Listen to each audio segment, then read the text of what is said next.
안녕하세요. 예, 좀 늦게 했나요? 그렇게 말 안 하려고 했는데 멋있게 얘기하려고 했는데 안녕하세요 이렇게 나왔네요. 예, 원래 평상시 말투가 그래가지고요. 예, 여러분들 반갑습니다. 어떤 분들은 지난 이틀 동안 계속 뵌 분도 계시고 또 1년 만에 뵌 분도 계시고 어떤 분은 아는 분인지 알았는데 처음 뵌 분도 계시고 제가 그 기억력이 조금 떨어지기 시작해서 그런데 올해 사실 처음 봤는데 어떤 분들은요 올해 저희 교회라네요. 하늘마음교회가 우리 교회인 줄 알았어요. 위치가 좀 위험하시겠어요. 제가 이제 55세가 되면 이중국적이 되니까 다시 돌아올 수도 있으니까 그냥 예. 올해 저희 교회 등록하신 분들은 저를 제가 처음 본 분들도 처음 본 것 같지 않은 이유는 우리가 그리스도 안에서 통하는 것이 있기 때문이라고 그렇게 생각이 듭니다. 그래서 제가 다른 교회 가면 긴장하거든요. 전혀 긴장이 안 되고 지금부터 떨리네요. 예배 처음부터 하나님의 임재를 이렇게 누리면서 예배 드릴 수 있었습니다. 함께 오늘 나눌 말씀의 제목은 그리스도의 편지이고요. 본문은 읽으신 대로 고린도 후서 3장 2절에서 3절입니다. 보니까 제가 파워포인트에 넣어놓은 본문은 번역이 조금 다른 본문이어서 차이점은 마음판이라고 했나요? 목사님 읽으신 그 성경 예? 마음판? 예. 근데 저희가 성경에 보면 돌비, 신비 이렇게 더 오래된 그 한국말 이렇게 되어 있는 그 정도 차이만 있습니다. 예. 그래서 본문은 다시 읽지 않고 말씀을 시작하도록 하겠습니다. 그리스도의 편지다. 고린도 전후서는 누가 썼습니까? 바울이 썼습니다. 바울이 누구에게 썼을까요? 예, 고린도에 있는 성도들을 위해서 쓴 서신, 편지입니다. 바울이 편지들을 쓸 때 그 당시 2000년 전에는 오늘 같은 종이가 있지 않았고요. 또 인쇄술이 없었던 시절입니다. 그래서 그 당시에는 편지를 쓴다 할 때는 요즘에는 이메일을 쓰고 이렇게 하지만 그 당시에는 동물 가죽이나 파피루스 보신 분들 계시나요? 예, 파피루스 같은데 잉크에 붓에 잉크를 찍어서 근데 그때는 펜이죠. 펜에 잉크를 찍어서 이렇게 쓰는 형태로 편지들을 썼습니다. 그런데 오늘 본문에 이렇게 말하고 있습니다. 이 편지가 바울 자신과 동역자들의 마음에 쓴 편지다라고 표현하고 있습니다. 이 말씀이 지금 오늘 말씀의 중요한 포인트가 되겠습니다. 하나님의 말씀은 우리에게 전달될 때 마음에 쓰여진 말씀이 되어야 한다는 것입니다. 영적인 지도자들은요, 이렇게 편지를 쓰는 사람입니다. 그래서 제가 오늘 이렇게 저기서 앉았다가 나오는데 생각해 보니까 내가 오늘도 편지로서 이 자리에 섰구나. 굉장히 감동스러운 생각이죠. 그리고 내가 하나님의 편지를, 그리스도의 편지를 여러분들에게 읽어드리는 자리에 있구나. 그런 생각을 하게 됐습니다. 너에게 쓰는 그 편지를 우리의 마음에 쓴다. 이렇게 말한 것은요, 하나님께서 우리 마음에 너희들을 향한 당부의 말씀을 넣어주셨다. 그런 말이에요. 굉장히 중요한 말입니다. 여러분들 다른 사람들을 섬기기 원하시고 다른 사람들의 삶을 바꾸기 원하시고 그런 평신도 사역자든지 풀타임 사역자든지 상관없이 하나님 나를 사용하여 주세요.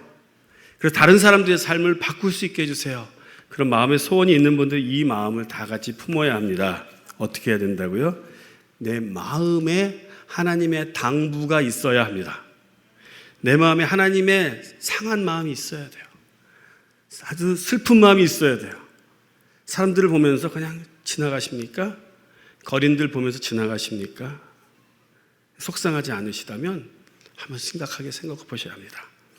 하나님께 구해야 돼. 하나님, 저에게 하나님의 당부하는 말씀을 주세요. 이렇게 말해야 되겠습니다. 그래서 그 마음에 쓴 편지가 너희에게 전달되어서 너희가 읽으면 이제 너희 자신들이 그리스도의 편지가 된다는 거예요. 굉장히 표현 자체가요, 일상을 파괴하는 표현들입니다. 편지를 종이에 쓰지 않고 우리의 마음에 써서 너희들에 보냈는데, 그렇죠? 그럼 편지가 갔을 때 바울이 간 거예요. 내 마음이 갔는데 너희들이 이 편지를 읽으면 너희들의 편지가 된대요. 너희들이 편지가 된대요. 여러분들, 하나님께서 여러분들에게 편지를 무엇으로 보냈습니까? 성경은 하나님의 나를 향한 love letter라고 그러잖아요. 사랑의 편지인데, 이 편지를 계속 읽고 묵상하고 그러면 어떻게 된다고요? 내가 편지가 된다는 거예요. 아멘. 할렐루야. 예, 전통교회 목사처럼 했습니다. 예. 좋아하시네요, 이런 거를. 예, 그렇게 하겠습니다, 지금부터. 할렐루야. 예. 이렇게 해야 되는 거. 제가 너무 캐나다에 오래 살아가지고 그렇게 안 하는 건 줄 알았어요. 예. 잊어버렸어, 지금 뭐 해야 되는지. 예. 그래서 편지를 전달받으셨다면 내가 그 편지가 내 안으로 들어가서 읽고 묵상한 다음에 내가 편지가 되어야 하는데, 여러분들은 몇 % 다운로드 되셨습니까? 굉장히 특이한 영어 표현을 특히 흑인 교회 사람들이 많이 써요. 하나님의 임재가 내게 다운로드 됐대요. 요즘 세대 그런 표현을 써요. 정말 멋있는 표현 아닙니까? 하나님 그분이 나에게 얼마나 다운로드 됐네요. 그럼 80% 하다가 배터리 끊어서 끝난 사람도 있습니까?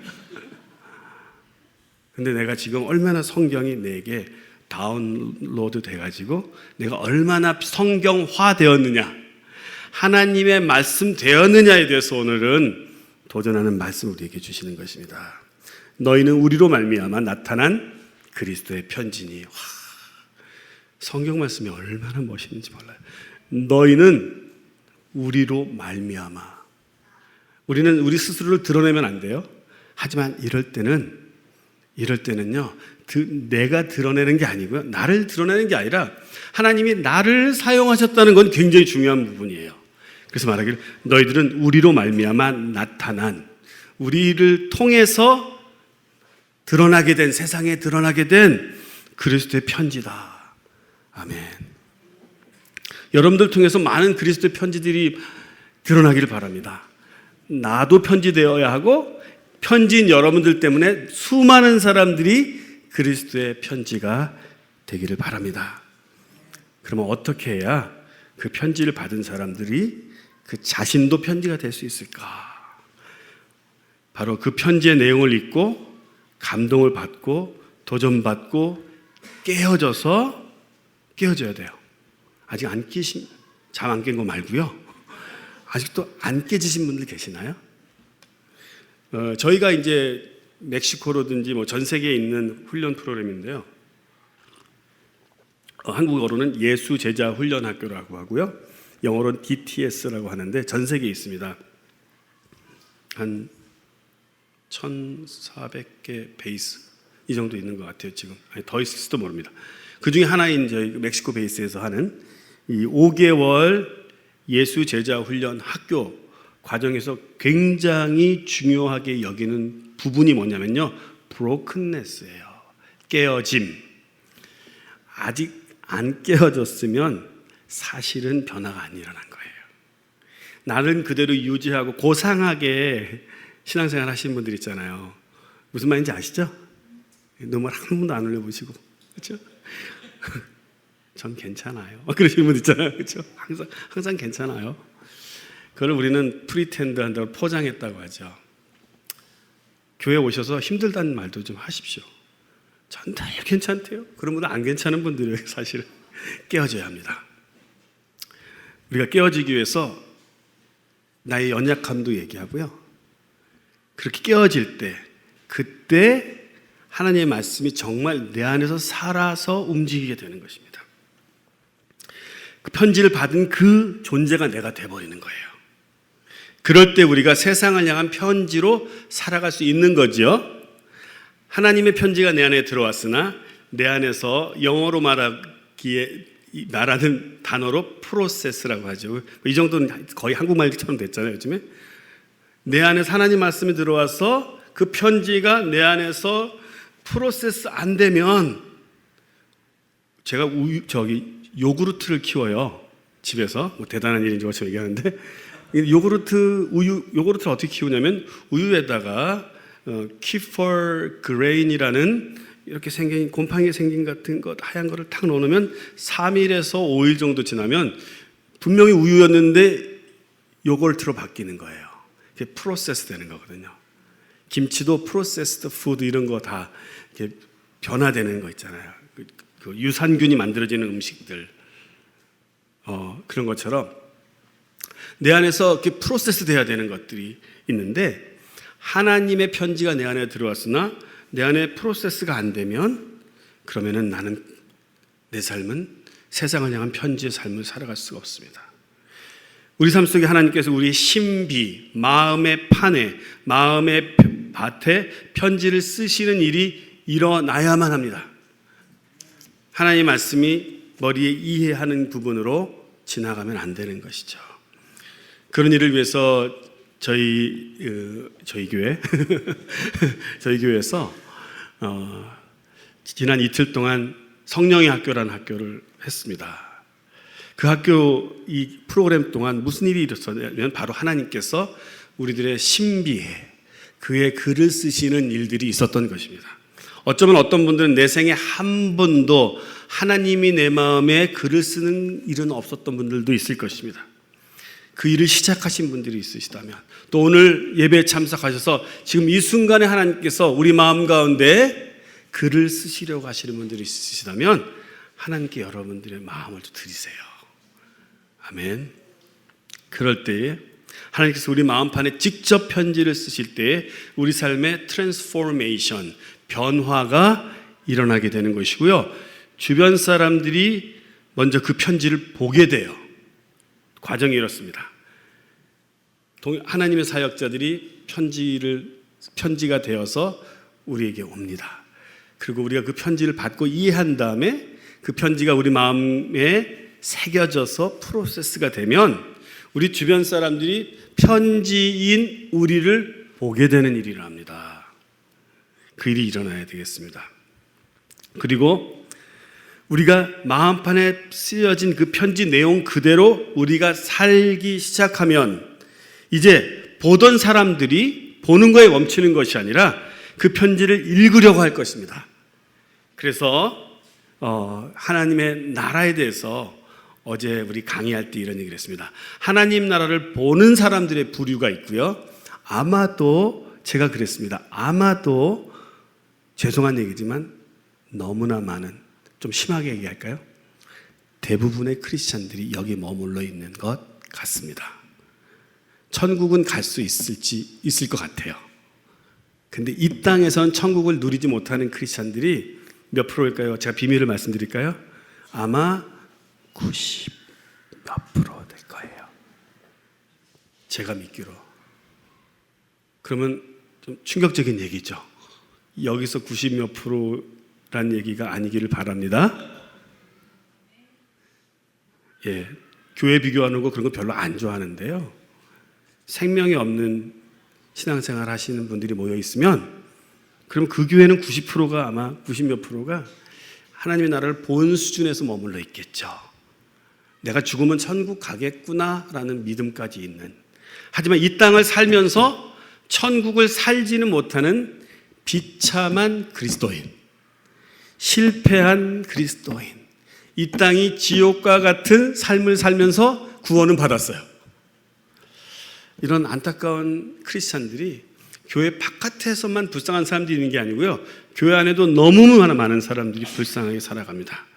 그런데 우리가 추구해야 되는 것은 하나님 나라를 보는 것뿐만 아니라 본 사람이 이제 들어가서 하느님의 나라를 우리 일상 가운데 매일매일 삶 속에서 경험하자, 누리자, 우리가 늘 하나님의 임재를 느끼자, 그런 얘기를 어저께 했는데, 그것처럼 처음 단계는 사람들이 우리를 보고 하나님 나라를 볼 거예요. 우리를 보고 하나님의 편지를 보게 될 거예요. 하지만 우리가 그 편지대로 계속 살면 뭐 하루 이틀 산다고 주변 사람들이 와가지고 말 걸진 않습니다. 우리가 그리스도의 편지로 정말 살면 그 사람들이 무슨 생각이 드냐면 나도 한번 좀 읽어보고 싶어요 라고 말하게 될 것입니다. 우리에게 말을 걸고 싶을 것이고 왜 우리는 다르냐고 알고 싶을 것이고 우리가 이렇게 말할 것입니다. 그리스도 때문입니다. 예수님의 사랑 때문입니다. 그전까지는 아무리 세상에다가요 예수님의 사랑 때문에 내가 이렇게 산다 그러면요 다 뭐라 그래요? 정신이 좀 이상해. 그런데 계속 정신이 이상하다고 놀리던 그 사람이 어느 날 그 사랑이 뭔데 나도 좀 받아보자 그런 얘기 들어보신 적 있으세요? 이런 얘기를 하게 되는 것입니다. 그 편지를 읽으려 할 것입니다. 여러분들의 마음에 쓰신 그리스도의 편지의 내용을 사람들이 읽고 싶을 건데 그럼 여러분들 마음에 우리 주님께서 무슨 편지를 쓰셨는지 내용들이 있을 거예요. 내용들은 굉장히 많을 것입니다. 각자 다른 내용들을 썼을 건데 제가 생각해 본 주님께서 우리 마음 가운데 쓴 편지의 내용은 한 줄을 쓰면 이렇게 써왔습니다. 거기 있죠? 뒤에 있나요? 파워포인트? 예. 이렇게만 쓰셨다는 건 아니니까 저한테 쓰신 거니까 한번 읽어보시겠습니다. 시작. 나의 사랑하는 자녀들아 하나님을 알지 못하는 그 허무하고 고통스러운 삶에서 벗어나서 이제 내게 와서 나의 사랑 안에 살아나라. 이제 이렇게 읽으면 안 돼요. 나의 사랑하는 자녀들아. 우리 주님께서 이렇게 쓰신 거예요. 하나님을 알지 못하는 그 허무하고 고통스러운 삶에서 벗어나서 이제 내게로 와서 나의 사랑 안에 살아라. 우리 주님께서 나의 마음에 그 편지를 쓰셨습니다. 그리고 세상 사람들이 그 편지를 보게 될 것입니다. 그리고 읽고 싶을 것입니다. 어떻게 하면 내가 먼저 그 편지를 읽고 내가 허무한 삶에서 벗어나서 하나님 사랑 안에서 살고 있는 모습을 세상 사람들이 볼 때 나도 허무한 세상 속에서 나오고 싶을 거라는 것입니다. 바로 그 편지는 구원과 회복의 또 치유의 편지인 것입니다. 그 편지를 읽게 하십시오. 세상에게 그 편지를 읽게 하라는 거예요. 오늘 본문은요. 아멘. 저와 여러분은 세상을 위한 그리스도의 편지로 부르심을 받은 사람들입니다. 그 부르심은 가까운 곳에서부터 시작되어야 합니다. 되게 큰일 하는 사람들은 가까이 있는 사람들한테 소홀해요. 그렇죠? 아닌가요? 큰일 한다고 생각하는 사람들이 가까운 사람들한테 소홀한 경우들이 많습니다. 그러니까 바깥에서 너무 피곤해서 집에 들어오면 말 안 하지 않는 사람들, 이런 사람들일 것입니다. 제가 막 찔리고 있습니다. 예. 가까이 있는 사람부터 우리가 그들에게 그리스도의 편지가 되어져야 합니다. 어디일까요? 여러분들 가정이죠. 여러분들이 남편에게, 아내에게, 식구들에게, 엄마에게, 아빠에게 그리스도의 편지가 되셔서 그들에게 하나님의 마음이 전달되도록 살으셔야 합니다. 축복이 되어야 합니다. 그래서 우리가 알고 있는 찬양 중에 너는 그리스도의 향기라, 너는 그리스도의 편지라, 이런 찬양 있죠? 같이 한번 부르고 계속 말씀 나누겠습니다. 먼저 자기 자신을 향해서, 가사 아시면 눈 감고 자기 자신을 향해서 부르겠습니다. 너는 그리스도의 향기라, 향기라. 너는 그리스도의 편지라. 하나님 앞에서 그리스도의 향기니 너를 통해 생명이 흘러가리. 너를 통해 생명이 흘러가리. 이제 옆에 있는 분들을 보시고 손을 꼭 잡아주시고 또 한 번 더 부르겠습니다. 너는 그리스도의 향기라. 너는 그리스도의 향기라. 너는 그리스도의 편지라. 하나님 앞에서 그리스도의 향기니 너를 통해 생명이 흘러가. 어떻게 된다고요? 너를 통해 생명이 흘러가리라. 너를 통해 생명이 흘러가리. 아멘. 감사합니다. 그러면 지난 한 주를 생각하시면서 여러분들을 통해서 짜증이 흘러가셨습니까? 식구들에게? 주여. 잘 깨달는 분들은 복이 있을지어다. 한숨 소리가 흘러갔습니까? 다 평화로운데요, 나만 나타나면 사람들이 무거워져. 어이구, 주여, 내 얘기하는 것 같아. 그렇다면 나는 아직 주님께서 부르신 그 사명대로 충분히 살아드리지 못하는 것입니다. 나를 통해서 무엇이 흘러가고 있습니까? 용서가 흘러가고 있습니까? 넉넉함이 흘러가고 있습니까? 이런 사람들이 있어요. 다 분주하고 다 걱정하고 있는데 그 사람은 걱정이 없어. 좋은 의미에서, 나쁜 의미 말고 좋은 의미에서. 그래서 그 사람이 너무 평화로우니까 갑자기 막 무슨 일에 막 서두르다가 그 사람 얼굴 보면 서두를 게 아니지, 이런 거 있잖아요.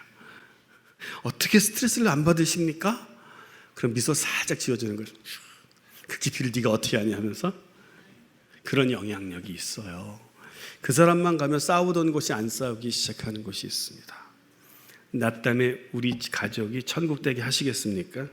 아니면 나 때문에 지옥 되게 하시겠습니까? 저놈의 옆에 내는 교회 좀 안 다녔으면 좋겠어. 남편들이 그래. 교회만 갔다 오면 정말로. 그만하겠습니다.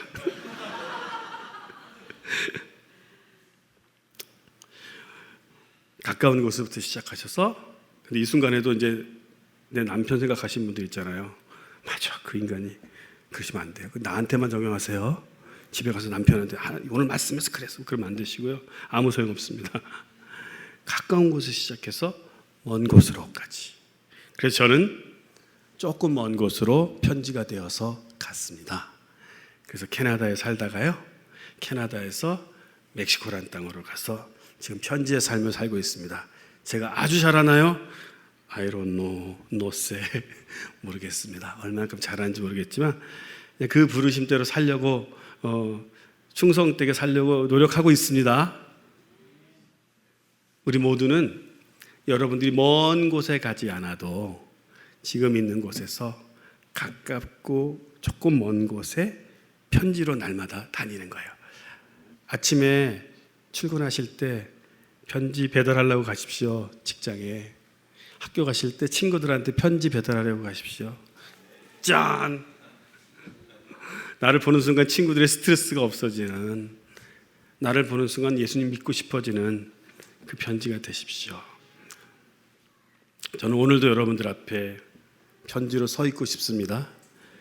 그래서 제가 하나님이 쓰시지도 않은 편지는 여러분들이 전달했으면 다 지우세요. 뭐 옆에 내일했던 건 다 지우시고요. 예수님이 말하고 싶었던 것만 여러분들에게 전달되고 싶습니다. 두 번째는 그리스도의 대사로 우리는 부르심을 받았다는 것입니다. 편지란 말은 다른 말로 대사라고 말할 수 있습니다. 대사로 부르심을 받았다는 말은요, 그리스도의 대사란 말은 하나님의 나라 Kingdom of God의 대리인으로, 대표로, 그 representative로 어느 나라에 간 거예요. 제가 오전 예배 때도 예를 들었는데 몇 년 전에요, 칠레의 참사관, 대사관, 영사관, 그 다음에 참사관 있죠. 굉장히 높은 사람이거든요. 참사관이 칠레 한 여성을 성추행을 했습니다. 그 대사관 직원인가 그랬을 거예요. 그래서 이게 지금 큰 일이 있었어요. 막 신문에 나오고 그래서 한인 신문에 났는데요, 이런 일이 있었다. 근데 칠레가 남미 국가들 중에 가장 한국에 대한, 한국인을 선호하는, 그래서 칠레 여행하면 한국 사람들 보면 막 좋아하는 그런 나라고, 그 K-팝, K-문화도 제일 많이 빨리 퍼지고, 그 다음에 뭐 파라과이 같은 나라들도 보면 굉장히 커요. 그런데 그때 무슨 그 사건 하나로 그 그리스도의 대사처럼 대한민국의 참사, 대사관 직원으로 간 그 참사한 사람, 화가 날라 그래. 참사한 사람이 그 나쁜 행동으로 인하여서 대한민국 사람들이 욕을 먹기 시작했어요. 그래서 반한 정서가 일기 시작했어요. 그래서 제가 막 기도했던 기억이 나요. 하나님, 칠레에 반한 정서가 없어지게 해주시옵소서. 반한 정서가 생기면 복음이 전해지는데 방해가 되거든요. 한국 선교사들이 일하는데 힘들거든요. 저희가 멕시코에 사역하는데 왜 좋은지 아세요? 사람들이 한국 사람 좋아해 주니까 한국 선교사가 복음을 전하기 쉬운 거예요. 한 번은 오래전 얘기예요. 우리 동네 아이가 우리 동네에서 자라다가 그러다가 이제 다른 동네로 이사를 갔습니다.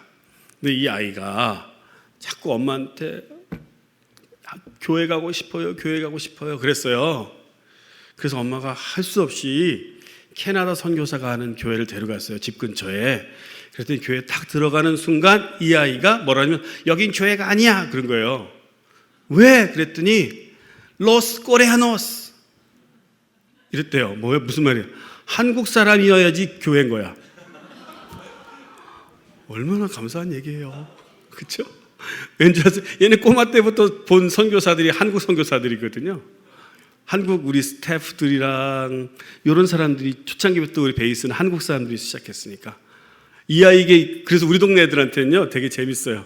이 아이들의 머릿속에 선교사란 단어는 한국이란 뜻이에요. 한국인. 왜냐면 우리 동네에는 백인 선교사들은 백인 선교팀들은 거의 안 와요. 북미에 있는 한인들이 선교를 오거든요. 평생 본 게 그래서 캐나다 사람들이 어떻게 생겼는지 아는지 아세요? 걔네들 머릿속에 캐나다 사람들은 한국 사람 같이 생긴 거야. 동양 사람. 되게 재밌어요.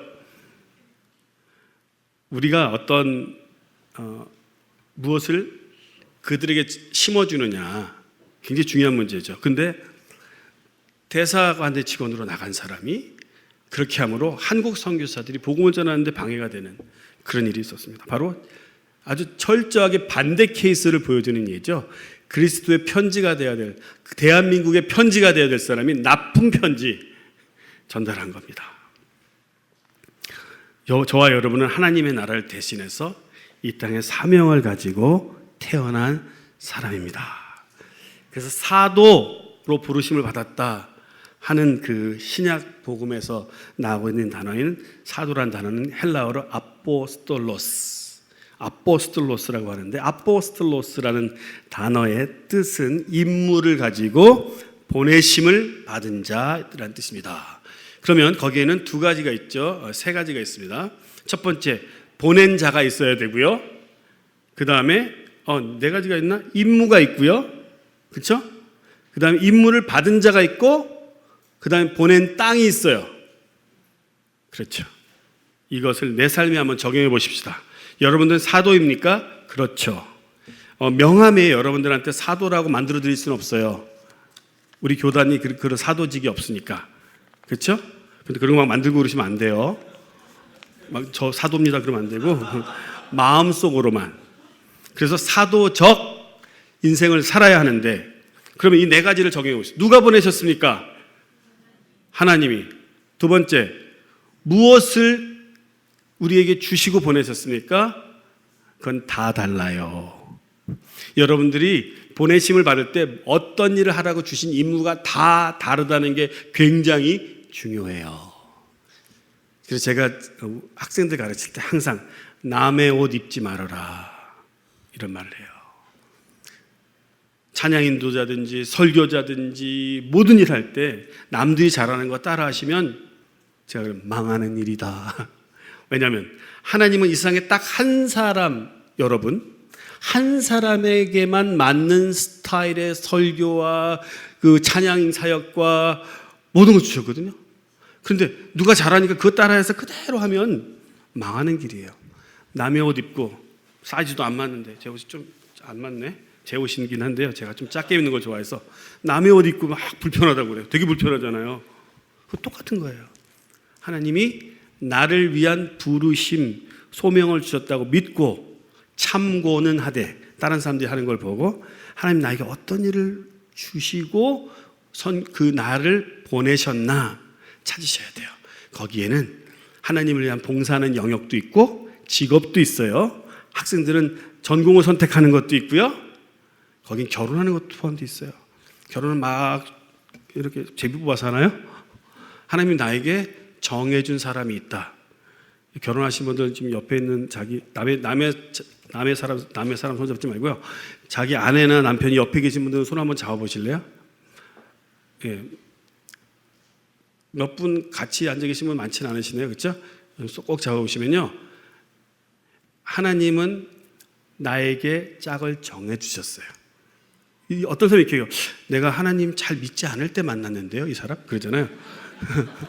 그래서 어쩌면 아닐지도 몰라요. 천만의 말씀, 만만의 말씀입니다. 우리는 몰라도 하나님은 다 정해놓고 그렇게 만나게 하셨어요. 그것까지 포함해서 하나님의 부르심은 전공, 직업, 하나님의 마음에 사람이 무엇이간데 주께서 저를 생각하시며 인자가 무엇이간데 저를 권고하시나이까 여호와 우리 주여. 어디쯤 나오지? 계속하는데 안 나오네. 주의 이름이 온다. 어디 나오지? 주의 손과 부신 주의 하늘과 어디죠? 그 있어. 그 노래 시편 8편에 그 시편에 보면 하나님의 나를 향한 생각이 얼마나 하늘과 별처럼 많은지요라는 내용이 시편 8편에 있습니다. 얼마큼 있다고요? 별의 숫자만큼 나에 대한 생각이 있을 때요. 그러니까 내가 무엇을 할지, 그렇죠? 하나님은 나를 바쁘신 분이 70억의 인구를 위해서 각자 다 이런 걸 다 각자 알아서 살아라 이렇게 하지 않으시고 하나하나 다 생각하셨다고요? 우리를 그렇게 사랑하세요. 부모도 못할 정도로, 비교도 안 될 정도로 나를 향한 수많은 생각들이 있는데 그 모든 것을 다 합쳐서 소명입니다. 그것을 이루고 살아야 되기 때문에 보내신 분은 하나님, 두 번째 무엇을 할지는 각자 다르다. 세 번째 받은 사람이 있어야 되고요. 두 번째가 받은 사람이어야겠네요. 내가 그 소명을 받았고 그 다음에 받은 내용이 있고 그 다음에 네 번째 어느 땅으로 가느냐라는 것이 있는 것입니다. 그렇죠? 어디로 갔죠? 여러분은 대한민국이라는 땅에 태어났죠. 여러분들의 부모님의 몸을 통해서 이 땅에 태어나게 하셨는데 무엇을 위해서? 사명을 위해서 80년이든 90년이든 오래오래 사십시오. 그 기간 동안 우리에게 주어진 임무가 있다는 거예요. 그냥 시간 죽이고 막 이런 분들 있잖아요. 그러시면 안 돼요. 왜냐하면 나에게는 보내주신 사명이 있어요. 취미생활도 하시고 운동도 하시고 다 하시되 항상 하나님께서 주신 사명을 생각하면서 사셔야 돼요. 휴식은 그 사명을 이루기 위해서 에너지를 축적하는 거예요. 운동도 그리고 여행도 그 다음에 있을 나에게 주어진 사명을 잘 감당하기 위해. 그건 어디까지 포함한다? 직장생활 잘하기 위해서도 해요. 여러분 직장에서 잘하셔야 돼요. 다른 사람들 있잖아요. 성실하지 않은 사람은 소명감 없는 사람 어떻게 하세요? 일하다가 옛날에 중동에 파견되신 분들이 얘기하시는 얘기 있잖아요. 왜 한국이 그렇게 중동에서 인정받았는지 아세요? 미국 기업에다 맡겼더니 8시간 딱 일하고 파이프 심다가 안 심었는데 땡 하고 무슨 칼퇴근? 미국 사람들 그러더래요. 근데 그 다음 팀이 뭐냐면 덮는 팀이거든요. 다음 팀 왔어. 덮어버려 그냥. 그렇게 이제 미국 팀이 일하고 나서 나중에 이제 기름 보내, 물 보내 그랬더니 막 새. 보니까 중간에 파이프가 없어. 오 마이 굿네스. 근데 한국 사람들 그렇게 안 하더라는 거야. 야 이거 안 끝났는데 무슨 퇴근이야? 이 성실함이 우리 민족의 준 축복이고 또 우리가 좀 풀어야 될 문제이기도 한데요. 근데 이 하나님께서 기뻐하시는 일꾼들이 뭐냐면요. 에베소서에 나옵니다. 주인이 시키지 않아도 하는 사람. 다른 사람은 유명한 바리스타가 유튜브에 성공하려면 하고서 하는 말이 있거든요. 유튜브 보시면 나옵니다. 말하기를 어떤 사람이 성공하는지 딱 보면 안 돼요. 또 와서 첫날부터 일찍 출근하고 그 아주 디테일을 말하더라고. 한 15분 정도 일찍 출근하래요. 그 다음에 일 끝나고 딱 가지 말래요. 일 끝나고 조금 더 할 거 있는지 보고 가면 주인이 지켜보다가 빨리 매니저 시킨대요. 이렇게 쉬운 방법이 있어요. 바로 저 사람이 얼마나 행복하게 일하는가 보고 윗사람들은 그 사람을 좋아하는 거거든요. 직장생활 그렇게 하셔야 돼요. 그게 그리스도인의 향기의 모습이에요. 혹시 지난주 동안 그렇게 안 하셨던 분들 이놈의 직장 이랬으면 회개하셔야 돼요. 여러분들은 그리스도의 향기가 안 됐던 거죠? 미안합니다. 아, 그렇게 해야 되는구나. 교회 가서만 착한 기독교인 되지 마시고 우리 일상 속에서 우리는 편지가 되어야 합니다. 우리는 하나님의 시각에 누구인지를 볼 때 더 이 의식을 잘 갖게 됩니다. 고린도전서, 아까는 고린도후서였고 우리 목사님이 왜 헷갈리셨냐면 제가 고린도후서했다 고린도전서를 해가지고 오전 예배 때 그랬습니다. 고린도전서도 3장입니다. 고린도전서 3장 9절만 읽겠습니다. 시작. 우리는 하나님의 동역자들이요 너희는 하나님의 밭이요 하나님의 집이니라 이렇게 말하고 있습니다. 나에 대한 나의 시각이 하나님이 말씀하신 대로여야 돼요. 하나님은 뭐라고 말하냐면 너는 나의 동역자래요. 소름 끼치지 않나요? 하나님 날 보고 너는 나의 동역자래요. 여러분들 혹시 같이 지내기 싫어하는 사람도 있죠? 가까이 하기 먼 당신. 남자들이 배가 나와가지고 이렇게 아내하고 안 되면 이런 거 말고요. 가까이 있고 싶지 않은 당신일 수도 있어요. 내가 누구한테? 내가 하나님한테. 우린 그렇게 생각해요. 하나님 나 그렇게 좋아하실까? 내가 하는 행동을 보면 그런데 하나님 뭐라고 말씀하시면 나는 네가 너무 좋아. 그래서 나는 너하고 일할 거야. 그래서 하나님께서 나하고 같이 일하자고 나를 부르신 거예요. 그리고 그분의 일을 대신 해달라고 우리를 이 세상에 보내셨습니다. 하나님의 관점에서 내 인생을 보셔야 됩니다. 내가 지금 하고 있는 일들은 하나님께서 내 일을 좀 대신해 주리렴 하면서 시킨 일이기 때문에요. 어머니들 집에서 식구들을 위해서 음식하실 때 소명을 가지고 하십시오. 찬양을 부르시면서 예배가 되십시오. 행복해지십시오. 그럼 남편들이 뭐라고 하면서 무슨 일 있었어? 은혜 받았어? 그러십시오. 은혜 자꾸 받아야겠네. 교회 자주 가라. 막 이런다고요. 아, 교회 갔다 오면 이렇게 우리 집안이 좋아지는구나. 음식 맛이 좋아지는구나. 자꾸 막 배달만 죄송합니다. 배달하시는 분들. 예. 그런 분들이 아내가 막 식구들을 위해서 뭔가 하려고 노력하는 걸 보고 변화되는 모습을 보고 기뻐하는 것. 바로 우리가 하는 모든 일이 하나님께서 나를 내 일을 대신해 달라고 동역자로, 동업자예요. 시켰다라는 내 인생에 대한 관점을 보실 때에만 그때에만 내가 내 인생을 허비하지 않게 됩니다. 나 허비 안 했는데요? 열심히 살아왔는데요? 하지만 불평과 짜증으로 했던 모든 시간은 하나님 관점에서는 다 없는 시간이에요. 진짜 억울한 얘기예요. 고린도 전서 3장 지금 읽었던 본문에 조금 내려가면 없어요. 여기 파워포인트는 없는데 조금 내려가면 뭐냐면 이제 우리가 그날에 무서운 날이에요. 우리가 심판대에 설 날이 오는데 뭐라고 되어 있냐면 우리의 공력이 불을 통과하는 날이 온다 그랬어요. 그 불은 성령의 불이고요. 심판대를 말하는 거고요. 그래서 우리의 삶이 이렇게 성령의 불을 통과하면 남는 것이 공력이고 다 타버렸으면 아무것도 아닌 건데 나는 여기서 죽도록 열심히 했는데 하나님 보실 때 아무것도 안 한 거예요.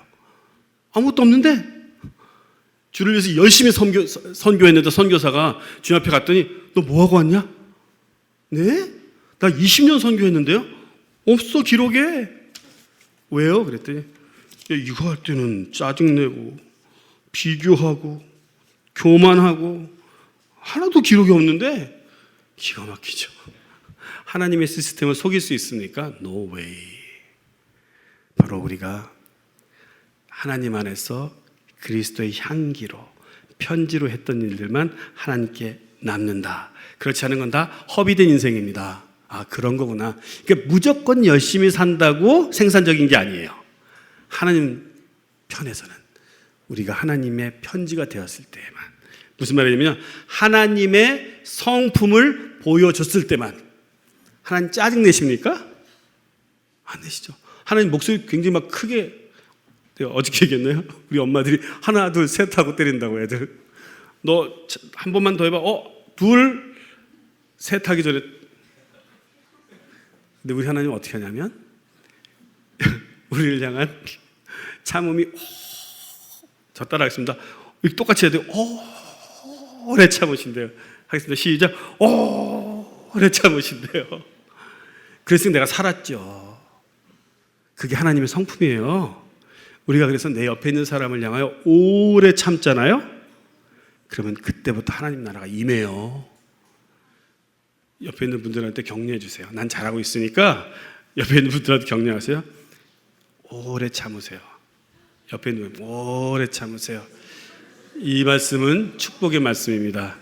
오래 참으세요. 오래 참으세요. 받아들이세요. 오래 참으세요.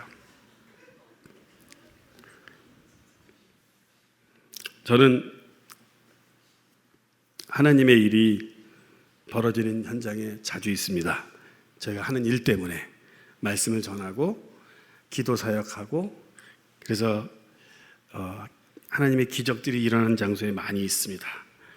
그럴 때마다 저는 이렇게 고백해요. 하나님, 제가 무엇이간데 제가 이런 걸 볼 수 있습니까?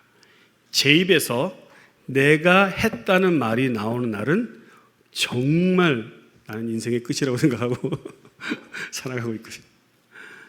하나님, 제가 무엇이간데 이 놀라운 은혜의 광경을 보고 있습니까? 라고 자주 얘기해요. 너무 감격스러워서. 너무 감격스러워서. 왜요?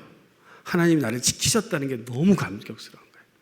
그 감동이 굉장히 중요한 거예요. 우리 크리스찬들에게. 여러분들 삶 속에 모든 일을 하면서 그렇게 하십시오. 하나님, 저에게 이 일을 맡기셨어요? 감사합니다. 나에게 이 재능을 주셨어요? 감사합니다. 감사합니다. 안 주셔도 되는 건데 원래. 그렇죠? 이런 우리 안에 우리 인생에 대한 관점이 하나님의 관점으로 있을 때 내가 하는 모든 일이 소명으로 여겨지는 거예요. 아멘. 그래서 세상에 나가서 하는 거하고 교회에서 하는 거 이렇게 이분적으로 분리해서 살면 나는 편지가 될 수 없습니다. 그래서 썬데이 크리스찬 말 있잖아요. 교회 하면 너무 거룩한데 차 문을 탁 닫고 부인과 출발하는 순간부터 짜증맨 되시는 분들은 그리스도의 편지가 아니에요. 하나님의 나라가 그의 삶에 없는 거죠. 혹시 찔리시는 분들은 회개하시고, 잘하시는 분, 그렇게 계속 하시려고 노력하셨던 분들은 격려 받으십시오. 당신을 보니 그리스도가 보입니다. 이렇게 사람들이 말해야 돼요. 제가 여러분들한테 선포할게요. 당신을 보니 그리스도가 보입니다. 조금 여러분들 너무 이렇게 책망받는 것 같은 메시지를 좀 들으셨잖아요. 왜 오전 예배보다 강도가 세지는 것 같기도 하고.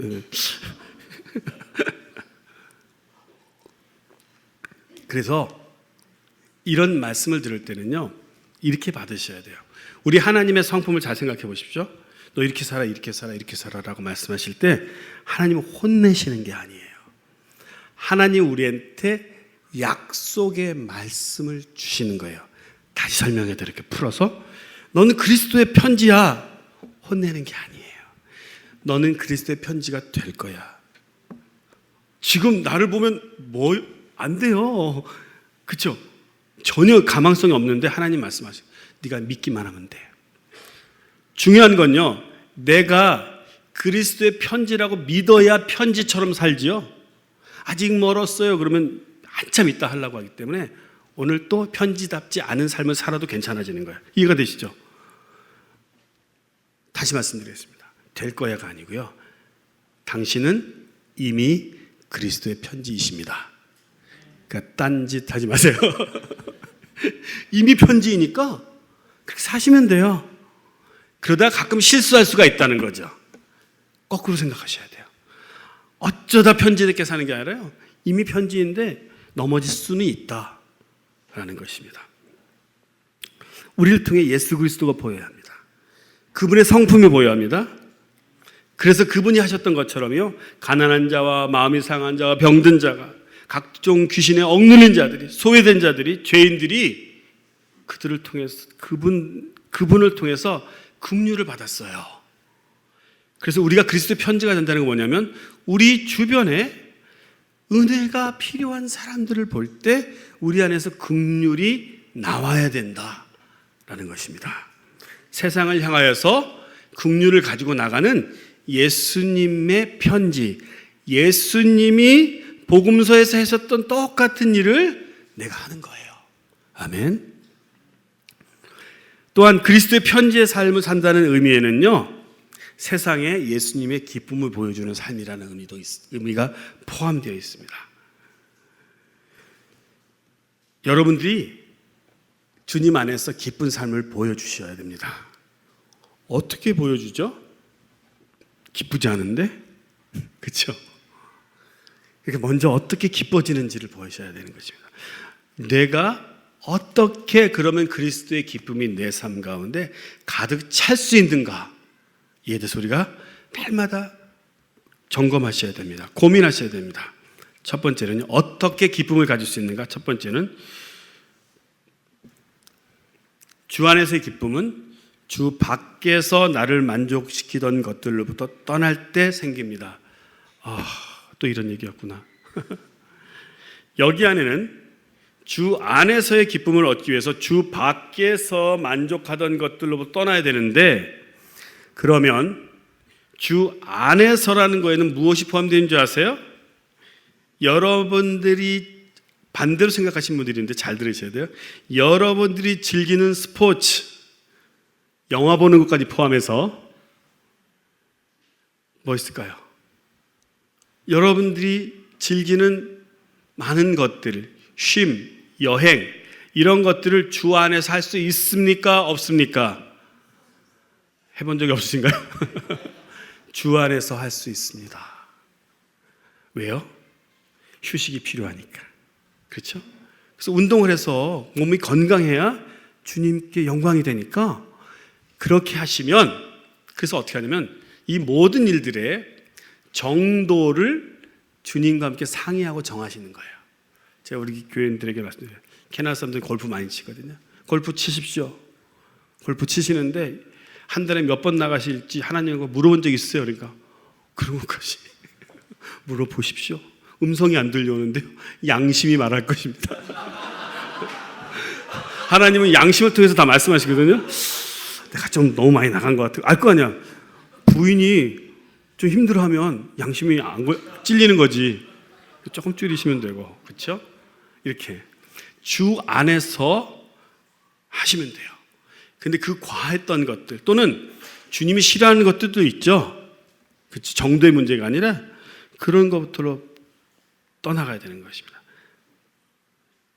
두 번째로는 주 안에서의 기쁨은 나의 것을 포기할 때 생깁니다.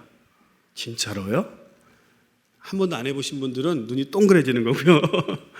해보신 분들은 맞아, 나 그런 경험이 있어. 손은 들지 마시고요, 마음의 손을 들어보십시오. 주 안에서 나의 것을 포기했더니 기쁨이 생겼던 경험이 있으셨던 분들이 있으시면 마음의 손만 들어보세요. 몇 명이 있으시군요. 예. 제가 소시적에 여기서 안 웃으시네. 웃으라는 게 아니고 저희 교회에서 제가 소시적으로 막 웃어요. 그래서 그 단어를 안 쓰기 시작했어요. 캐나다 교포들이 이렇게 한국적으로 조금 오래된 단어를 쓰면 웃긴가 봐요. 그래서 웃으시더라고요. 소시적 그러면 할아버지도 아닌데 그 단어를 쓰냐고 그러시더라고요. 예. 제가 소시적에 20대에 어느 날 그냥 멍 때리고 이렇게 앉아 있는데요. 그 예수전도단 YM 강의실에서 이렇게 멍 때리고 앉아 있는데 하나님께 저에게 찾아오셨어요. 근데 갑자기 찾아오시거든요. 예고하지 않으시고요. 하나님 찾아오셔서 이렇게 왔어요. 현수야, 내 음악을 나에게 줄 수 있니? 그러셨어요. 제가요, 음악 하려고요, 얼마나 애를 썼는지 아십니까? 우리 어머니하고 이제 고등학교 1학년 때부터 성악시켜달라고 완전히 단식 투쟁했어요. 그런 사건은 너무 기니까 얘기를 못 하겠고요. 어머니가 하라고 했는데 말을 바꾸셨어요. 저는 이렇게 한번 물면 안 놓거든요. 근데 하나님 사람들은 고집도 있긴 있어야 돼요. 이렇게 물면 우리 어머니가 저한테 뭐 하지 말라는 거 잘 못해요. 선교사 되겠다는데도 말리질 못하셔. 왜냐하면 저는 한다면 하니까. 그래서 그런 고집은 좀 있어야 된다고 저는 사람들한테 말해요. 선한 것에 대해서 굽히지 말아라는데, 제가 음악을 하겠다니까 해라 그러셨는데, 그러면 언제 레슨하죠? 그러니까 무슨 음악이냐 그러셔서 하라고 했잖아요. 이렇게 시작된 스토리는 되게 길어요. 굉장히 길어요. 그래서 한 6개월 정도 씨름을 하다가 뭐 한 단계 시작하고, 그 다음에 또 한 6개월 씨름하다가 또 한 단계 씨름해서 음악을 했는데, 왜 했냐면요, 음악 목사가 되려고 음악을 했어요. 그래서 신학대학교에 가서 교회 음악을 전공했습니다. 그런데 뜬금없이 졸업한 지 2년 차에 주님이 찾아오셔서, 현수야, 내 음악을 내게 줄 수 있니?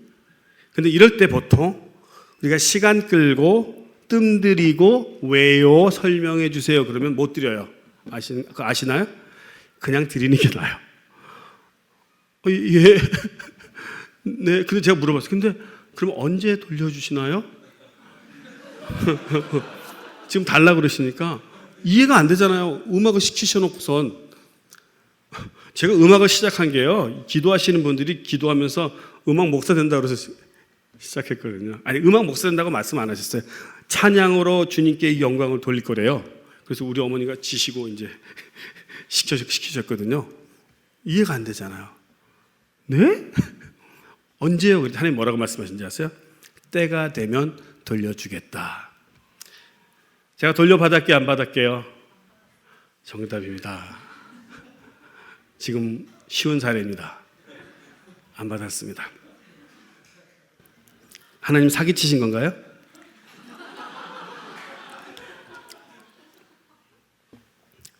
제가 그로 10몇 년이 지난 어느 날 생각해 봤습니다. 어느 날부터 하나님께서 저에게 다른 걸 주시기 시작했어요. 물론 음악은 계속, 음악과 관련된 일은 조금씩 했죠. 찬양 인도라든지. 근데 예전에 했던 찬양 사역과는 뭐 비교가 안 되는 일들이니까 거의 가져가신 거죠.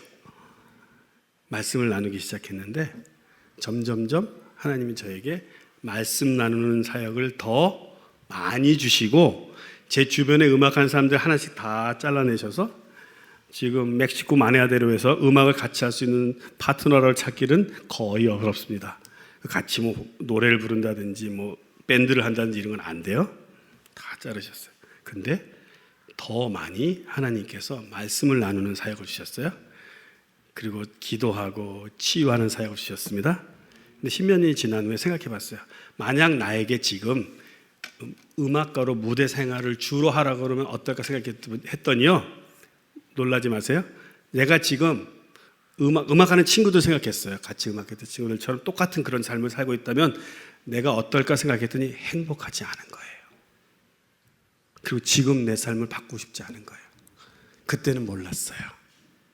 그때 20살 중반에는 큰일인 줄 알았어요. 주님이 달라고 하는 거 드리는 게 큰일인 줄 알았는데 주님이 나보다 나를 더 잘 아세요. 그럼 음악은 왜 시켰나요? 나도 몰라요. 진짜 몰라요.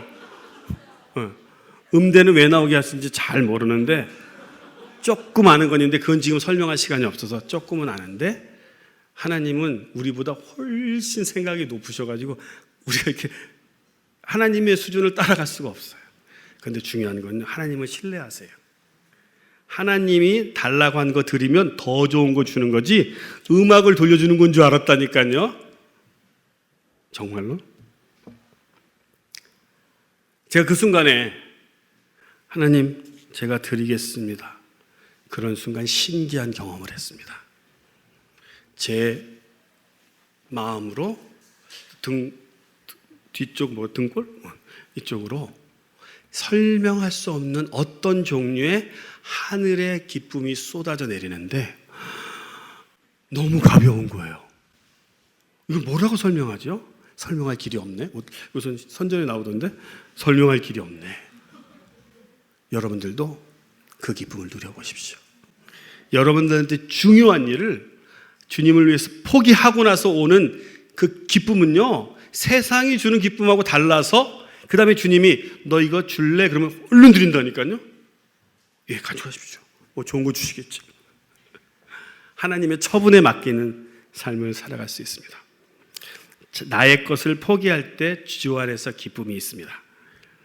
세 번째로는 주 안에서 기쁨은 자족과 감사를 시작할 때 오는 것입니다. 기적이 일어납니다. 그 기적에 대해서 얘기하겠습니다. 빌립보서 4장 6절부터 7절 같이 읽겠습니다. 시작. 아무것도 염려하지 말고 모든 일에 기도와 간구로 너희 구할 것을 감사함으로 하나님께 아뢰라. 그리하면 모든 지각에 뛰어난 하나님의 평강이 그리스도 예수 안에서 너희 마음과 생각을 지키시느니라. 아멘. 빌립보서는 우리가 다 알고 있습니다. 성경 공부하시는 교회죠? 빌립보서는 옥중서신이다. 그런데 서신들 중에서 또는 성경 전체에서 가장 많이 기뻐하라, 기뻐하라, 기뻐하라. 오전 예배 끝내고 세봤어야 되는데 잊어버렸네. 그 빌립보서 전체 20몇 번이 기쁨이라는 단어가 나와요. joys 또는 rejoice라는 단어가 나옵니다. 이 서신의 키워드도 열쇠가 되는 단어도 기쁨이고요. 주제도 기쁨인데 어디서 썼다고요? 감옥에 있는데 기쁘대요. 내가 너무 기뻐서 말하는데 너네도 기뻐하래요.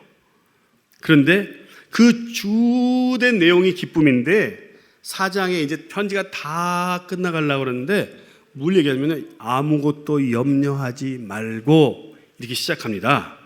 이건요 뜬금없는 얘기가 아니고요 중요한 얘기예요.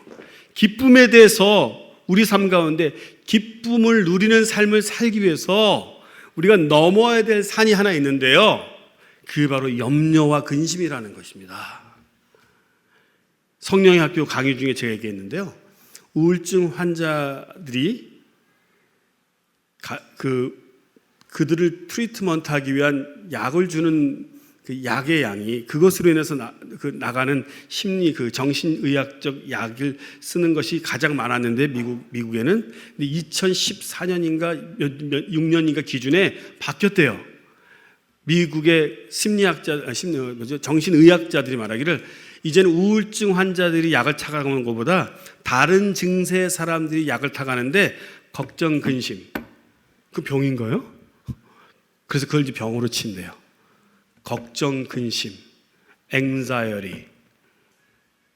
그로 인해서 자꾸 걱정이 돼가지고 약을 먹으러 오는 거예요. 심각한 문제다, 이런 얘기를 들었습니다. 바로 의사들이 심각하게 생각하는 것보다 더 하나님은 우리 삶 가운데 이 문제가 심각한 문제다. 왜 안 기뻤냐면요, 이 염려의 문제를 해결하지 않아서 그래요. 염려의 문제가 해결될 때 기쁩니다. 멕시코 사람들이 전 세계에서 행복 지수가 세계 2위라고 그랬습니다. 제가 성령학교에서.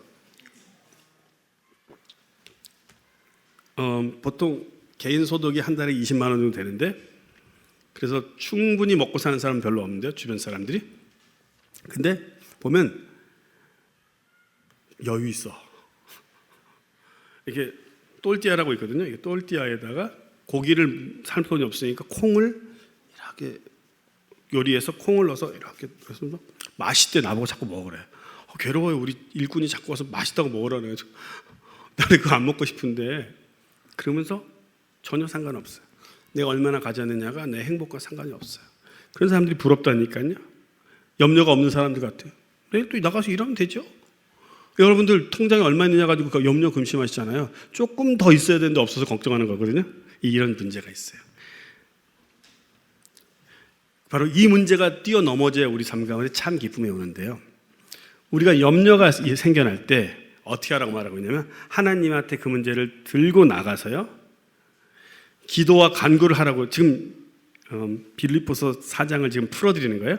기도와 간구로 하나님한테 구하는데 어떤 태도가 필요하다는 거예요.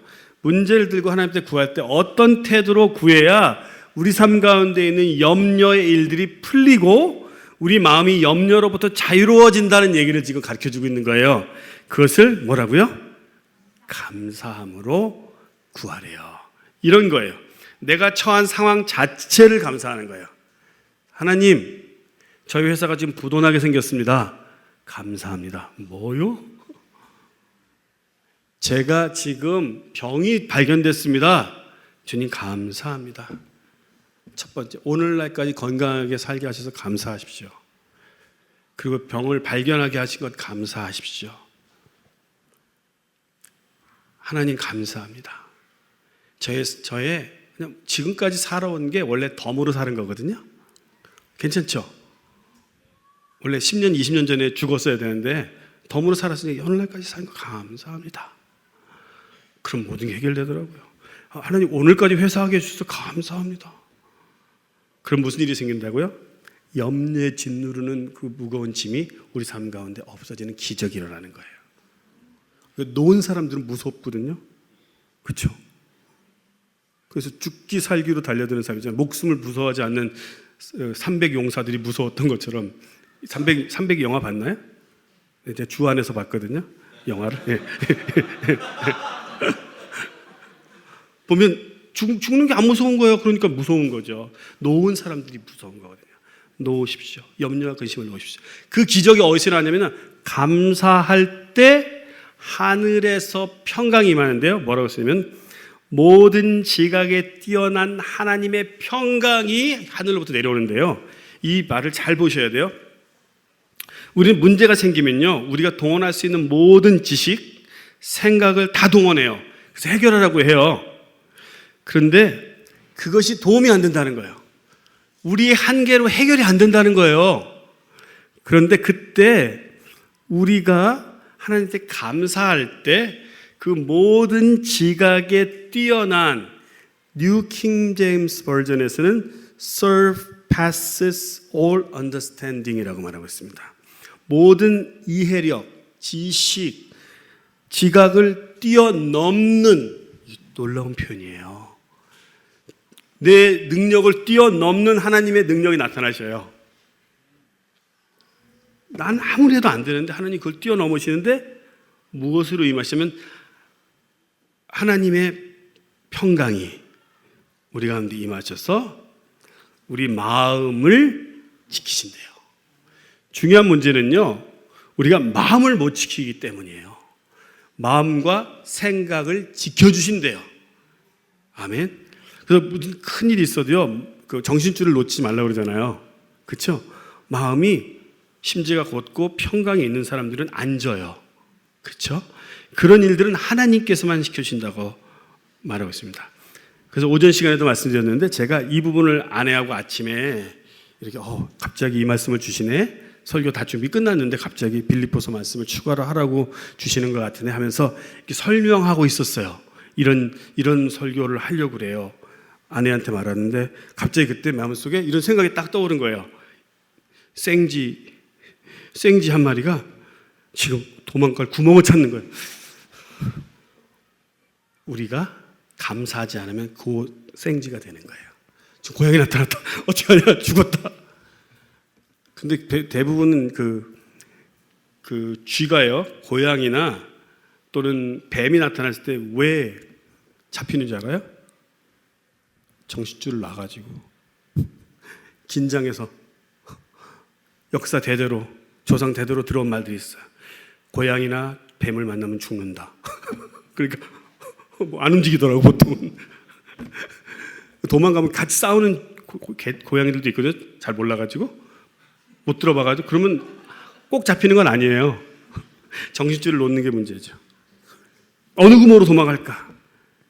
이런 모습이 우리의 모습이라는 걸 보여주신 것 같아요. 좀 처량하죠? 내가 생쥐 같은 모습인가? 우리에게 하나님 평강이 없으면요, 우리 인생은 그럴 수 있다는 것입니다. 당황하는 모습, 염려, 근심하는 모습. 근데 그 문제가 해결될 수 있는 방법은 염려와 근심이 해결될 뿐만 아니라 우리에게 하나님의 평강이 임할 수 있는 것은 우리가 감사할 때 일어나는 것입니다. 감사하십시오. 감사하십시오. 하나님께 지금 상황을 그대로 놓고 감사하십시오. 제가요, 설교는 조금 남았거든요. 용납해 주십시오. 조금 한 5분 남았지만 잠시 30초만 눈을 감으시고 반주도 없이 같이 이렇게 기도하십시다. 지금 여러분들에게 지금 처해 있는 문제들을 딱 생각하신 다음에 하나님 감사합니다. 있는 그대로 말씀합니다. 하나님 지금 제 여자친구가 저한테 헤어지자고 그래서 감사합니다. 이렇게 말씀하세요. 그 일 있는 분이 있으신가요? 예. 지금 무슨 관계나 사업이나 무엇이나 건강에 문제가 있는 부분들을 놓고 하나님 감사합니다. 하나님께서 하나님의 처분을 기다립니다. 감사합니다.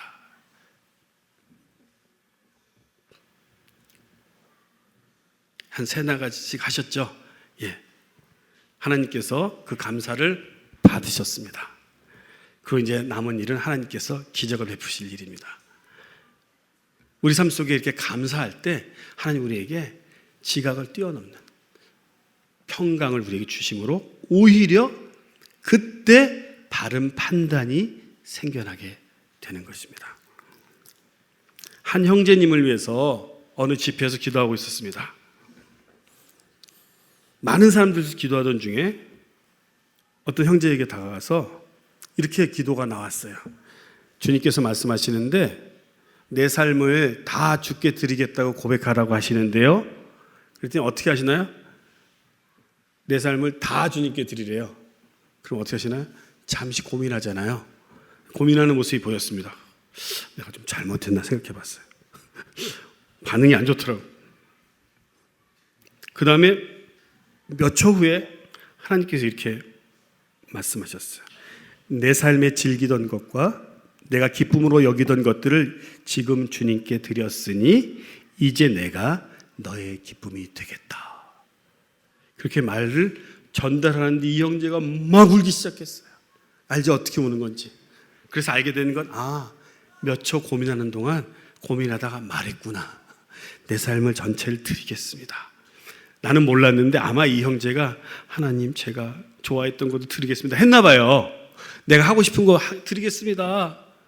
골프 그만 치겠습니다. 했나 봐요. 나는 모르잖아요.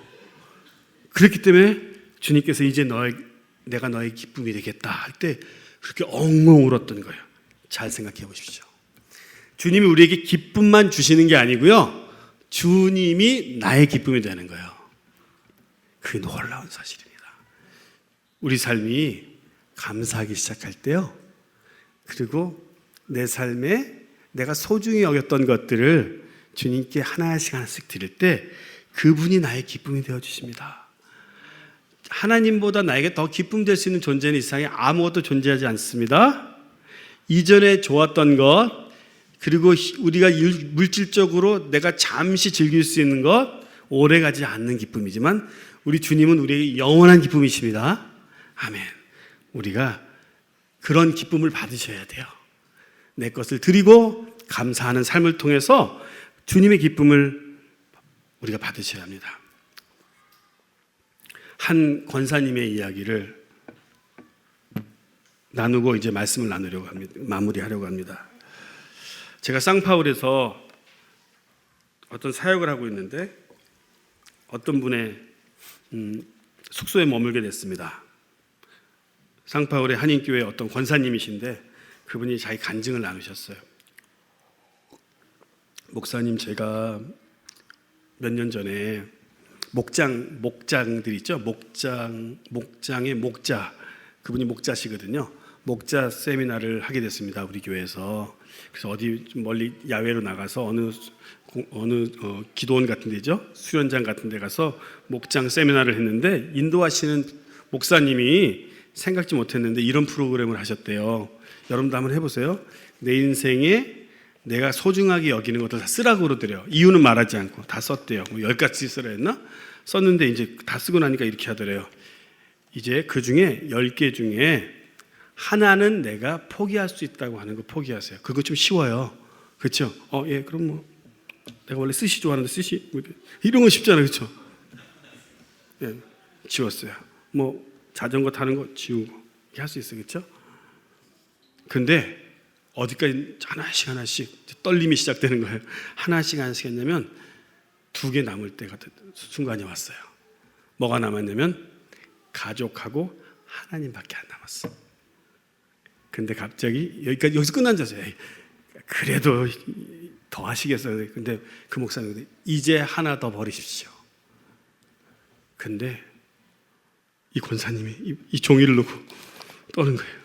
가족을 지금 버린다 그러면 꼭 죽을 것 같은 그건 아시죠? 무슨 말인지. 가족을 내가 버린다면 가족을 버린다 이게 가능한가? 근데 하나님을 버린다? 절대 안 되지. 그래서 이분이 엉엉 울면서 하나님,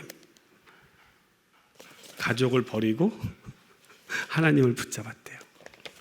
그 자리에서 엉엉 우셨고 그걸로 인해서 그곳에 있던 사람들이 다 같이 왜 그래 그러니까 나는 하나님은 안 버릴 거예요. 그래서 그곳에 있던 모든 목자들이 같이 엉엉 울면서 그런 귀한 은혜의 시간 됐다고 간증을 하시더라고요. 이 권사님의 고백처럼 우리가 한 가지 버리지 말아야 될 것이 있다면 하나님을 버리지 말아야 돼요. 그럼 그 말은 무슨 말이냐면 하나님 한 분이시면 된다라는 고백이 우리에게 있어야 합니다. 하나님 한 분이면 되기 때문에요. 다른 거는 내가 아무리 10년 동안 음악 공부했어도 음악은 버릴 수 있어야 돼요. 제가 잘했다는 얘기하는 거 아니고요. 했더니 알았다는 거죠. 무슨 말인지 아시겠죠? 그때 뭘 알아서 한 게 아니고요. 그냥 했더니 하나님께서 기쁨을 주신 거거든요. 그래서 저도 배운 거예요. 그렇게 하나님이 여러분들에게 절실한 분이십니까? 하나님 그걸 알고 싶어 하세요. 이 세상 모든 걸 다 잃어도 되니까 하나님은 잃지 않겠습니다. 그런 마음을 가진 사람들한테 하나님이 뭘 주신다냐면요. 하나님의 기쁨을 우리에게 주시는 거예요. 그래야 세상 사람들이 우리를 보고 하나님과 동행하는 사람에게 있는 기쁨은 저런 거구나 라고 하는 그리스도의 편지를 보게 되는 거예요. 크리스찬들이 맨날 짜증나고 하나도 안 행복하고 너나 믿어 그러지 사람들이. 그렇죠? 근데 저 사람들 보니까 그리스도와 하나님과 동행하는 사람은 저런 기쁨이 있구나 라는 도전을 받도록 그런 편지의 역할을 우리가 하셔야 합니다. 세상 사람들은요, 우리가 잘 나갈 때 박수 치지 않습니다. 박수는 치지요. 그 사람 편이 되어야 되니까. 하지만 잘 나갈 때 기뻐하지 않습니다. 그런 거에서 상처받지 마세요. 그건 자연스러운 일이니까. 근데 교회는 그러면 안 돼요. 교회는 우리 다른 집사님 아들이 좋은 대학교 가면 내 아들이 간 것보다 더 기뻐해 주셔야 돼요. 그게 가능한 일인가요? 힘들죠? 근데 가능하셔야 돼요. 근데 세상 사람들은요, 우리가 잘 나갈 때 말고요, 힘든 일이 있을 때 우리를 지켜보고 있는 거예요. 편지니까. 우리를 지켜보면서 요번엔 어떻게 하나 보자 하는 거예요. 뭐 주님 때문에 맨날 행복하다고 하는데 어떻게 하나 보자. 그런데 좋은 일이 일어나지 않았는데 그 크리스찬이 여전히 행복할 때, 여전히 그 안에 평강이 있는 것을 발견할 때 세상 사람들은 거기서 도전받는 거예요. 우리가 고난 중에 가장 큰 영광을 하나님께 돌릴 수 있는 이유는 그것 때문인 거예요. 우리의 고난은 그리스도를 가장 아름답게 보여줄 수 있는 도구이기 때문인 것입니다. 현재 지금 고난을 겪고 있는 분들이 있으십니까? 여러분들을 통해 예수 그리스도의 편지를 보여주십시오. 그러면 세상이 주님께 돌아오게 되어 있습니다. 나 같으면 벌써 3층에서 뛰어내릴 텐데 3층에서 나 뛰어내려도 안 죽나? 나는 옥상에서 뛰어내릴 텐데 저 사람은 어떻게 저렇게 꿋꿋이 살아가고 있지? 이 세상에서요, 많은 거 가진 것보다 이 세상에서 조금 갖고 인간적으로부터 실패한 것 같으나 나를 통하여 어느 누구에게도 받아보지 않으셨던 영광을 받으신다면 그거 다 된 거 아닌가요? 그게 다 된 사람이 돼야 돼요. 그것은 고난 중에 우리가 하나님에게 영광이 되는 삶을 살게 되는 것 때 그게 가능한 것입니다. 근데 그건 억지로는 안 되더라고요. 억지로 기쁜 척은 하면은 정신병 생겨요. 그런데 진짜 기쁜 거예요. 왜요? 내가 하나님을 아니까. 그 가운데 내가 감사했더니 하나님이 내한테 이상하다, 괜찮나. 옛날에 나로 봤을 때는 지금 좀 뒤집어져야 되는데 괜찮아, 좀 이상하네. 계속 감사했더니 내 마음이 이상한 종류의 기쁨이 오네. 무슨 기쁨이냐면요, 내가 정금같이 나오리라. 내가 2005년도 6년도에 참 많이 부르면서 찬양에 눈물을 흘렸던 곡인데 제가 이제 2006년도에 선교사가 됐거든요. 그 전에 선교사였지만 멕시코 선교사가 됐거든요. 근데 이제 2005년부터 6년 동안 이제 1년 동안 준비하면서 이 찬양을 많이 불렀어요. 내가 멕시코 가는 일은 선교도 하기로 가지만 내가 주님 앞에 정말 정금되고 싶어서 가는 거야. 이런 생각이 있었거든요. 주님 앞에 내가 자꾸 선교지에 가서 내가 더 변화되고 싶었어요. 근데 그 생각을 하니까 이 찬양을 부를 때 내가 정금된다는 생각하니까 너무 좋은 거예요. 사람들은 막 그 노래 부를 때 막 눈물 흘리고 그러면 힘드세요? 근데 아니요, 좋아서요. 내가 정금되는 거잖아요. 뭐요? 주님이 나한테 고난을 주시면 정금되는 거잖아요. 그래서요, 그 생각을 하셔야 되는 거예요. 왜 기쁨이 솟아올라오냐면요, 나에게 지금 이상한 일이 있어. 인간 볼 때. 근데 이 일이 일어나는 것은 이 일 후에 내가 하나님을 더 알게 되는 축복이 올 거잖아요. 이 일을 통과하고 나서 하나님을 더 알게 되고 신앙이 더 성숙할 것이고 영적인 축복이 올 것이고 내가 다 할 수는 없으나 많은 축복이 기다리고 있잖아요. 꼭 그렇거든요. 고난 뒤에 축복이 오는 거니까. 그러면 고난이 보이나요? 축복이 보이나요? 축복이 보이죠. 그러니까 미친 사람이 되는 거죠. 세상 사람 볼 때는 막 예수님께서 우리를 십자가의 고난을 지나가시면서도 그 앞에 놓인 기쁨을 보시고 기꺼이 십자가를 지실 수 있었다고 했고 거기서 그 앞에 있는 기쁨은 바로 우리라고 하는 거예요. 우리. 바로 예수님께서 그 고난의 십자가를 지고 나면 저와 여러분이 생명 얻을 것을 기뻐하신 거예요. 그러니까 내가 기꺼이 십자가를 지리라 한 거거든요. 그래서 우리 고난 중에 이 고난 후에 받을 상급, 고난 후에 받을 주님께서 축복해 주실 영적 축복을 기대하면 보통 제가 어떤 좀 시험을 지난 다음에 하나님의 능력을 더 받고 이러더라고요. 그렇죠? 그 생각하면 그런 일이 올 때 어떻게 왜 요번에 이 시험이 왔지? 그 즉시 무슨 생각하는 데서 하나님 어떤 축복 주시려고 이게 씩 웃는 거야. 무섭죠? 하나님 무슨 축복 주려고. 그럼 어떻게 되는 줄 아세요? 그 고난을 준 대상도 빨리 용서가 돼요. 그러니까 사람들이 저 사람은 다른데 이렇게 되는 거죠. 하나님과 동행하는 사람의 기쁨을 세상에 보여주셔야 합니다. 무엇을 통해서? 고난이 있을 때에. 아멘. 이제 말씀을 마무리하겠습니다. 우리 이 시간에 지금 결단의 시간을 가질 텐데 이제 돌아오는 한 주간 동안 나는 누구에게 그리스도의 편지가 될 것인지를 이 시간 잠시 좀 생각해 보십시다. 나는 한 주간 동안 어떤 사람에게 편지가 되었을 거야? 어떤 사람에게 그리스도의 위로를 보여주는 삶을 살 것인가? 어떤 사람에게 용납을 보여줄 것인가? 내가 용서하기 힘든 사람 생각하셔도 괜찮습니다. 별로 말 섞고 싶지 않은 사람 생각하셔도 괜찮습니다. 나는 누구에게 그리스도의 편지가 될 것인가? 한 주간 동안 누군가가 하나님의 사랑과 기쁨과 위로가 필요한가? 하나님 저에게 저를 그 사람에게 데려가 주시옵소서. 그 일을 위하여 지금 이 시간에 저의 마음에 그리스도의 편지를 써주세요. 그래서 제가 그 편지를 들고 그 사람들한테 가게 하시옵소서. 그래서 이런 기도를 하면서 하나님 앞에 나아가시겠습니다.